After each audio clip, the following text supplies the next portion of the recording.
Hello, whisperers. Welcome to the channel. If you enjoy tonight's tale, don't forget to like, subscribe, and share. It helps more than you know. Now, dim the lights, and let's begin tonight's story. They gave me a tux, a real one, tailored. Said I'd fit in better at the gala if I didn't look like I just walked out of a war zone. Joke's on them. I brought the war with me. The mirror in the elevator caught me mid-sigh, black tie, blood-stained knuckles, Glock under my arm and a shoulder rig so tight I could feel it in my back molars. My reflection looked like it hated being invited. I did. I hate politicians. The ballroom was gilded, crystal chandeliers, champagne towers, velvet rope everywhere. A string quartet played something smug and expensive.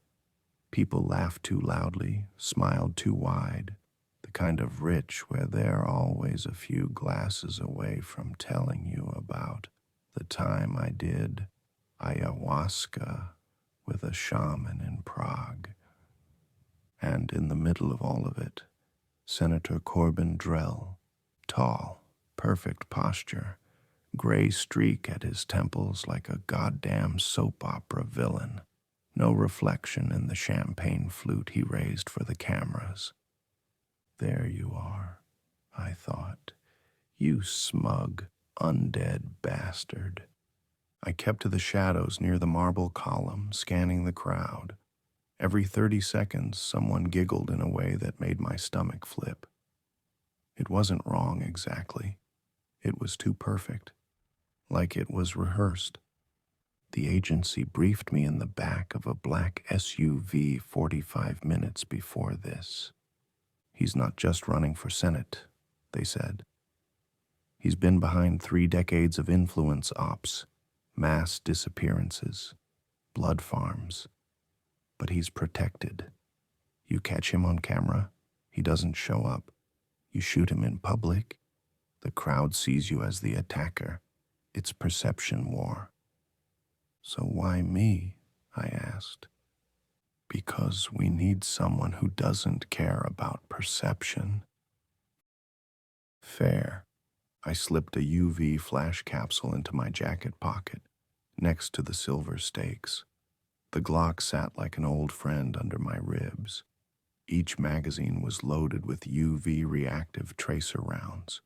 They burn going in and light up the meat from the inside out. A waiter brushed past me with a tray of blood orange cocktails. I caught a glimpse into one of the flutes. Real blood, still warm. Drell was speaking now. Something about national unity. His voice was soft, but carried across the room without a mic.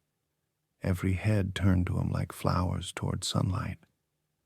I watched the woman next to me blink slower and slower, pupils dilating like she was drugged.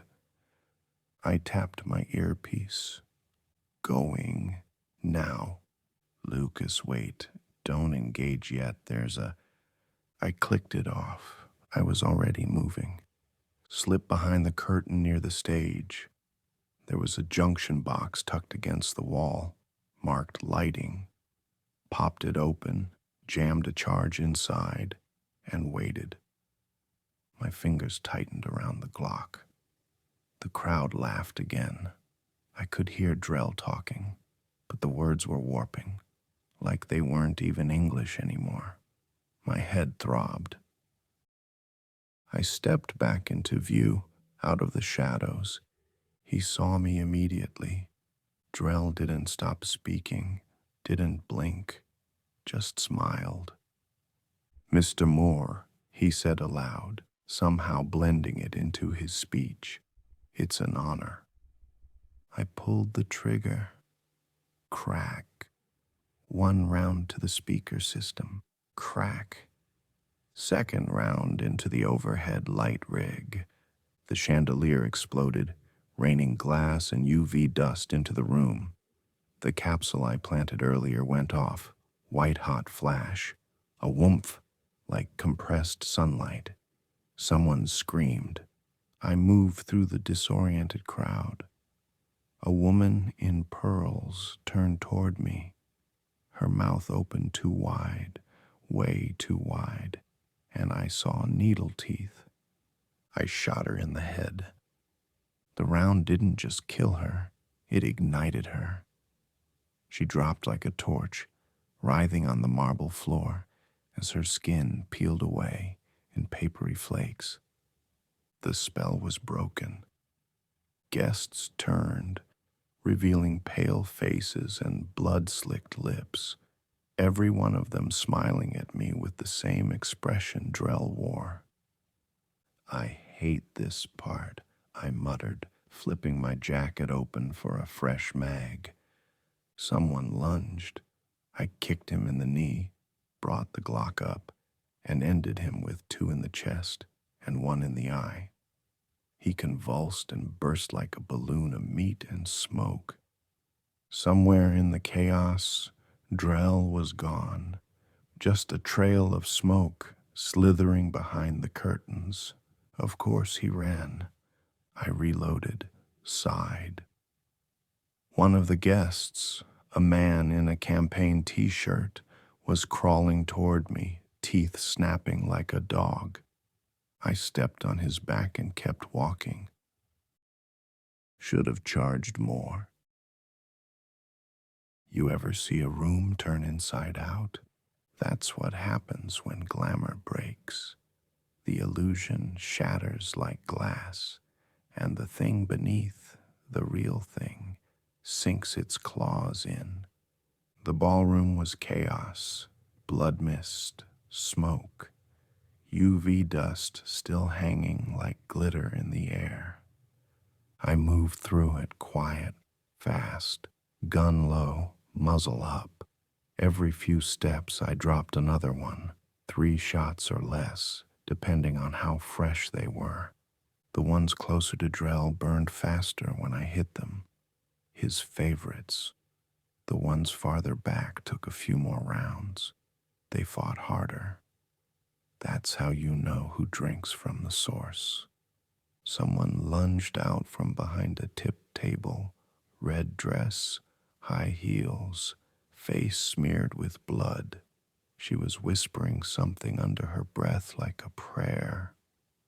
I didn't let her finish. Crack, crack. The rounds punched through her chest and lit her up like flash paper, burned the carpet where she landed. I ducked through a hallway just off the stage platform. Door was labeled staff only, but the blood handprint smeared across it told me I was going the right way. Backstage was worse. No music, no crowd, just the sound of things chewing. I flicked on the rifle's tack light. It sliced through the dark, catching a half-dozen figures in campaign staff polos. They were kneeling over bodies, chewing, still wearing press lanyards. One of them turned, a jaw unhinged wider than it had any right to. I opened fire. 3 short bursts, center mass. UV rounds painted the room in bursts of white and blue flame. I stepped over the corpses and kept going. My boots made wet sounds on the tile. There were TVs in the green room, all playing Drell's speech on loop. Except it wasn't just English now. It was every language I could halfway recognize. French, Russian, Latin. The volume wasn't even on, but I could still hear him speaking in my head. "You understand, don't you?" the voice said. "I'm the future. You're a relic, a tool they sharpen when they're scared." I shot the TVs, one by one. "You're not special, Lucas." I reloaded. Neither are you. Another hallway, metal doors. One of them creaked open ahead of me. I swept in low. Nothing but a vanity mirror and a woman chained to a makeup chair. She was alive, barely. Eyes sunken, skin pallid, tubes in her arms running clear fluid, blood bags stacked nearby like party favors. Her mouth moved.